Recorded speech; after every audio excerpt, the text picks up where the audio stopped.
It's All Possible by Rob Hartnett. Chapter 1. जीवन संभावनाओं में विश्वास करने के बारे में है, सीमाओं में नहीं। अपनी टू डू लिस्ट की ओर देखने की कोशिश करें, उसमें बहुत सारे छोटे मोटे गोल्स नजर आएंगे। अब खुद से सवाल करें कि क्या आप उन सारे गोल्स को अचीव कर सकते हैं? लेखक इसका जवाब हाँ में देते हुए कहते हैं कि अगर आपका माइंडसेट सही है तो आप इस दुनिया में कुछ भी हासिल कर सकते हैं। इन चैप्टर्स की मदद से आपको पता चल जाएगा कि आप अपने कठिन से कठिन लक्ष्यों को भी कैसे हासिल कर सकते हैं। इस समरी में आप ये भी जानेंगे कि सिंपल प्लान से सफल कैसे हुआ जा सकता है और किन स्किल्स पर काम करना चाहिए। तो चलिए शुरू करते हैं।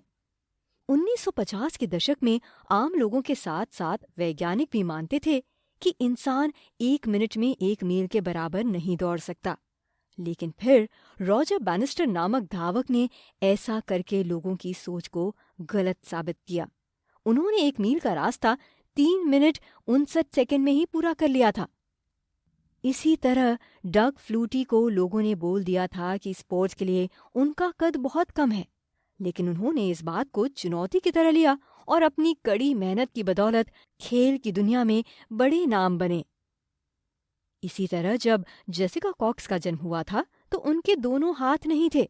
उस समय उनके जानने वालों ने मान लिया था कि वो पूरी जिंदगी एक अपाहिज की तरह बिस्तर में बिताएंगी, लेकिन उन्होंने अपनी इच्छा शक्ति से टाइक्वांडो में ब्लैक बेल्ट हासिल किया। रॉजर बैनिस्टर, डग फ्लूटी और जेसिका कॉक्स जैसी पर्सनालिटीज के बारे में पढ़कर ऐसा लग सकता है कि इन्हें ऊपर वाले ने ही विशेष प्रतिभा के साथ पैदा किया होगा। जैसे जैसे आप इनके बारे में पढ़ते जाएंगे, आपको एहसास होता जाएगा कि इनके पास अद्भुत प्रतिभा थी, लेकिन इन तीनों के अंदर एक सामान्य काबिलियत थी। वो ये थी कि इन्होंने कभी भी अपनी जिंदगी में लिमिट सेट नहीं की थी। इनके पास एक ऐसा नजरिया था जो समस्याओं को नहीं बल्कि अवसरों को देखता था। इन्होंने हमेशा सोचा था कि इस दुनिया में कुछ भी असंभव नहीं है, लेकिन हमारे साथ कुछ और ही हो रहा है। हमने अपने नजरिए को ही छोटा कर लिया है। हम चीजों को छोटे माइंडसेट से देखने लगे हैं, लेकिन हमें पता होना चाहिए कि जब हमारी मानसिकता बदलेगी तभी हमारी जिंदगी में बदलाव आएगा। हमें आज से ही अपने नजरिए को बड़ा करना होगा। बड़े बदलाव का पहला कदम भी यही है। दुनिया को एक बड़े अवसर की तरह देखिए। याद रखिए कि बीता हुआ समय बीत चुका है। वो अच्छा था या फिर बुरा, उससे आपका भविष्य तय नहीं होगा। अब सवाल ये उठता है कि आप अपनी सोच के दायरे की लिमिट को बढ़ाकर अवसरों की तरफ कैसे लेकर जाएंगे। इसके लिए आपको खुद के सबकॉन्शियस माइंड से बात करनी होगी। आपको समझना होगा कि आप जो देखते हैं उसी से आपकी आदतें, बिलीफ, ओपिनियंस और एक्सपीरियंसेस तैयार होते हैं। लेखक इसी कॉन्सेप्ट को HBOEs कहते हैं। जिंदगी जीते जीते हमें पता भी नहीं चलता है कि कब हमें ये HBOEs पीछे की ओर खींचने लगते हैं। उदाहरण के लिए, कई लोग ऐसा मान बैठते हैं कि उन्हें कभी भी उनकी ड्रीम जॉब नहीं मिलेगी। जब उनकी ऐसी धारणा बन जाती है तो फिर वो उस दिशा में कोशिश करना ही बंद कर देते हैं। धीरे धीरे उनका खुद के ऊपर विश्वास ही कम हो जाता है।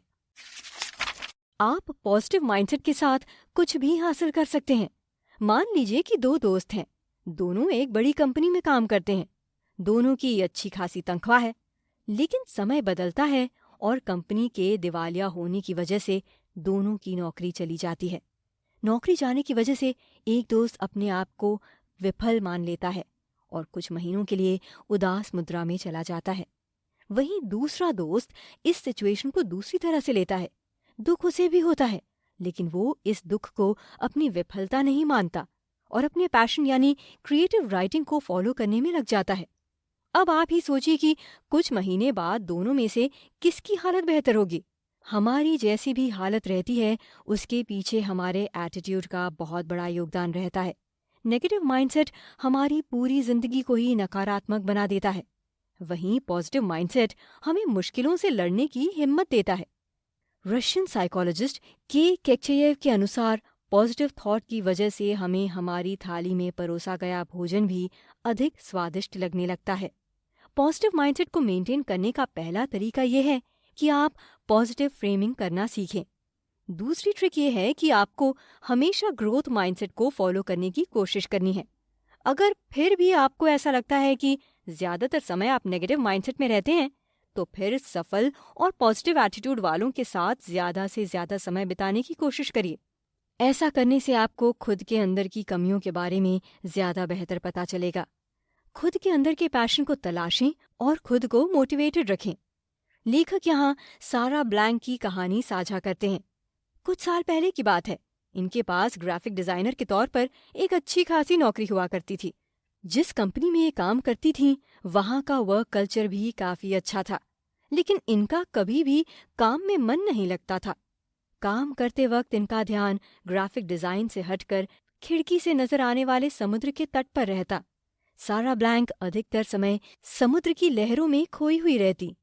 ऐसा इसलिए हो रहा था क्योंकि सारा ब्लैंक का पैशन कभी ग्राफिक डिजाइनर बनना था ही नहीं। इन्हें हमेशा से समुद्र की लहरों के बीच से शिप चलाना था। यही वजह थी कि लाख कोशिशों के बाद भी सारा ब्लैंक खुद को समंदर से दूर नहीं रख पा रही थी। आखिरकार उन्होंने खुद के दिल की सुनी और अपने पैशन को फॉलो करने का फैसला किया। उनका पैशन उन्हें समर ओलंपिक तक लेकर गया। हमारे लिए सारा ब्लैंक की कहानी किसी उदाहरण से कम नहीं है। ये कहानी हमें बताती है कि अगर हम पूरी शिद्दत से अपने पैशन को फॉलो करें तो सफलता हमारे कदमों को चूमेगी। हम लोगों को कई लोग ऐसे भी मिलते हैं जिन्हें देखकर हम सोचने लगते हैं कि इसने इतना कुछ कैसे हासिल कर लिया। हमें ये भी पता होता है कि उसके पास हमारे बराबर ही समय और रिसोर्सेज यानी सुख सुविधा थी, लेकिन फिर भी उसके पास सफलता हम सभी से ज्यादा है। इसके पीछे का कारण क्या है? लेकिन हमें पता होना चाहिए कि इसके पीछे का कारण कुछ खास नहीं, बल्कि सेल्फ डिसिप्लिन यानी आत्म अनुशासन, खुद के ऊपर काबू होता है। फॉर्च्यून 500 के सीईओ से लेकर किसी भी सफलतम इंसान की जीवनी पढ़ेंगे तो आपको पता चलेगा कि उन सभी लोगों में एक आदत कॉमन यानी सामान्य थी। वो आदत ये थी कि उन सभी लोगों ने अपने जीवन से एक्सक्यूजेस यानी बहानों को निकाल कर बाहर फेंक दिया था। उन सभी लोगों ने कई सालों तक खुद के ऊपर काम किया था। उन्होंने खुद को सेल्फ डिसिप्लिन की ट्रेनिंग दी थी, जिसका फायदा उन सभी के करियर में भी देखने को मिला। हमें पता होना चाहिए कि सेल्फ डिसिप्लिन एक ऐसी काबिलियत है जिसे कोई भी और कभी भी सीखने की कोशिश कर सकता है। आप इस खूबी को अभी इसी वक्त इस समरी को सुनते हुए ही सीखना शुरू कर सकते हैं। इसे सीखने की शुरुआत आप अपने करियर को बेहतर बनाने से भी कर सकते हैं। अगर आपको अपने फील्ड का मास्टर बनना है तो फिर आपको इस फील्ड के ज्ञानी यानी महारथी लोगों के बारे में खूब पढ़ना चाहिए। आपको उनकी लाइफ और तकनीक को लेकर नोट्स भी बनाने की शुरुआत कर देनी चाहिए। हर किसी की जिंदगी को ड्राइविंग फोर्स की जरूरत होती है। कुछ लोगों के लिए ये फोर्स कोई गोल या माइलस्टोन हो सकता है, तो कुछ लोगों के लिए उनका पैशन ही इस फोर्स का काम कर सकता है। इसलिए सबसे पहले अपनी जिंदगी के ड्राइविंग फोर्स की तलाश करिए। ऐसा करने से आपको अपना लक्ष्य भी मिल जाएगा। जब आपको लक्ष्य मिल जाए तो खुद को फिल्म निर्देशक समझिए और खुद की जिंदगी की फिल्म अपने दिमाग में बनाने की कोशिश करिए। खुद देखिए कि आपका भविष्य कैसा नजर आ रहा है। क्या आपका फ्यूचर ठीक वैसा ही दिख रहा है जैसा आप जीना चाहते हैं? इन सवालों से आपको पता चलेगा कि आप सही दिशा में मेहनत करने जा रहे हैं या नहीं। इसी के साथ साथ आपकी हमेशा यही कोशिश रहनी चाहिए कि आपके दिमाग में आपके भविष्य की क्लियर पिक्चर बने। अगर ऐसा होगा तो आप अपने लक्ष्य की तरफ बेहतर ढंग से बढ़ पाएंगे। अपने विजन को रियलिटी में बदलने के लिए सही और सटीक स्ट्रैटेजी तैयार करें। साल 1975 के दौर की बात है। जगह थी सिडनी। दो दोस्त जिनका नाम जॉर्ज मिलर और बायरन केनेडी था। ये पेशे से फिल्म निर्देशक थे। ये एक ऐसे आइडिया के ऊपर विचार विमर्श कर रहे थे जिसको एक्शन फिल्म के तौर पर फिल्माना किसी टेढ़ी खीर से कम साबित नहीं होने वाला था। लेकिन इन दोनों को पता था कि अगर इस आइडिया को ढंग से फिल्माया गया तो ये फिल्म सुपर हिट साबित होगी। दोनों निर्देशक ने सही स्ट्रैटेजी बनाई और एक सॉलिड स्क्रिप्ट तैयार की। इसके बाद उन्होंने यंग हीरो को साइन भी कर लिया। पूरी शिद्दत के साथ उन्होंने फिल्म की शूटिंग कंप्लीट की और रिजल्ट भी उन्हें मन मुताबिक ही मिला। फिल्म को पूरी दुनिया में देखा गया और इसे उम्मीद से ज्यादा सफलता मिली। उस फिल्म को एक्शन फिल्मों की दुनिया में क्लासिक के तौर पर याद किया जाता है। ये कहानी बताती है कि अगर आपके पास सही स्ट्रैटेजी है तो आप इस दुनिया में कुछ भी हासिल कर सकते हैं। लेखक कहते हैं कि एक बार जब आपको आपके गोल्स के बारे में पता चल जाए तो फिर आपको उसे कैसे अचीव करना है, इसके लिए सॉलिड स्ट्रैटेजी तैयार करनी चाहिए। जब कॉफी की दुनिया का सरताज स्टारबक्स लॉन्च हुआ था तो पहले दिन से उन्हें मालूम था कि उनका गोल क्या है। उन्होंने स्टेप बाय स्टेप अपने गोल के ऊपर काम किया और आज देखिए हर बड़े शहर में स्टारबक्स के कॉफी स्टोर्स मिल जाएंगे। लेखक कहते हैं कि इस दुनिया में दो तरह के लोग होते हैं। पहले जो सामान्य तरीके से अपनी जिंदगी को जीते रहते हैं और एक दिन अपने शरीर को त्याग देते हैं। वहीं दूसरे तरीके के लोग भी अमर नहीं होते हैं, लेकिन वो मरने से पहले अपने नाम को इतिहास के पन्ने एक एक कदम चलने के बाद ही आप लक्ष्य के करीब पहुंचेंगे। अपने गोल को अचीव करने के लिए आप चैंपियन प्रोसेस का सहारा भी ले सकते हैं। इसके लिए सी यानी चंक इट आउट। अपने गोल्स को छोटे छोटे हिस्सों में बांट लीजिए। उन्हें ऐसे बांटना है कि आप एक बार में अचीव कर लें। इसके बाद एच यानी हैव अ गो। छोटे हिस्सों को हासिल करें और मार्क करते जाएं। इसके बाद ए यानी असेस योर रिजल्ट्स। खुद के एफर्ट्स की जांच परख करें। इसके बाद एम, पी और आई की बारी आती है। इसका मतलब साफ है कि आपको अपना माइंडसेट सही रखना है, सही लोगों की संगति करनी है और खुद का सही आकलन करते जाना है। इन स्टेप्स को फॉलो करते हुए आप अपने एटीट्यूड को बेहतर से बेहतरीन बना सकते हैं और जिंदगी के हर सफर में जीत हासिल कर सकते हैं। खुद के ज्ञान और स्किल्स के ऊपर काम करना कभी बंद ना करें। खुद के सीवी के ऊपर नजर डालिएगा। उसमें आपको आपके स्कूल और कॉलेज के ग्रेड्स नजर आएंगे, लेकिन क्या आपने पूरी जिंदगी बस उतना ही सीखा है? बिल्कुल नहीं। स्कूल के ग्रेड्स नहीं बता सकते हैं कि किस इंसान के अंदर कितनी स्किल्स हैं। सीखना एक जिंदगी भर का प्रोसेस होता है। इंसान को हमेशा कुछ न कुछ नया सीखते रहना चाहिए। अगर आप जिंदगी में असल मायनों में सफल होना चाहते हैं तो आपको पूरी जिंदगी कुछ न कुछ नया सीखते रहना चाहिए। ऐसा करने से आप हमेशा खुद के ऊपर काम करते रहेंगे। इट्स ऑल पॉसिबल माइंडसेट को अपनी जिंदगी का हिस्सा बनाने की कोशिश करिए। ऐसा करने से आपकी लाइफ में हमेशा नयापन बना रहेगा।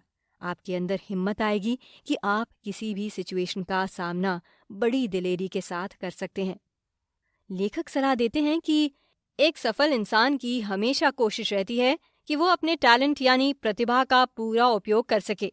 अगर कोई इंसान सफल है तो इसका मतलब ये नहीं है कि वो बहुत ज्यादा प्रतिभाशाली है। उसके सफल होने का कारण बस ये है कि उसने कोशिश करनी कभी बंद नहीं की। उसने भी अपने जीवन में कई बार असफलता का सामना किया होगा, लेकिन उस दिन उसे इस बात का अंदाजा था कि एक नदी भी लगातार बहते हुए विशाल पहाड़ को काट देती है। इसका मतलब कि सफलता रातों रात नहीं मिलती, उसके लिए कई रातों को भी जागना पड़ता है। इसलिए हमेशा कुछ नया सीखने की कोशिश करते रहें। जैसे जैसे आप नई नई स्किल सीखते जाएंगे वैसे वैसे आपको पता चलता जाएगा कि लाइफ में कितना कुछ नया सीखा और किया जा सकता है। हमें पता होना चाहिए कि इस जिंदगी में हम कुछ भी हासिल कर सकते हैं। ये दुनिया अवसरों से भरी हुई है, इसलिए अगर आप अभी असफल भी हैं तो कोई बात नहीं, घबराना नहीं है। सफलता का समय बहुत जल्द आने वाला है। खुद के ऊपर काम करने की शुरुआत कर दीजिए। क्या करें? जितना हो सके उतना ज्यादा पढ़ने की कोशिश करिए। किताबों से दोस्ती करिए। यकीन मानिए किताब आपकी जिंदगी बदल देंगे। किसी भी काम को सीखने में समय लगेगा, इसलिए खुद के अंदर पेशेंस रखिए और बार बार मेहनत करते रहिए।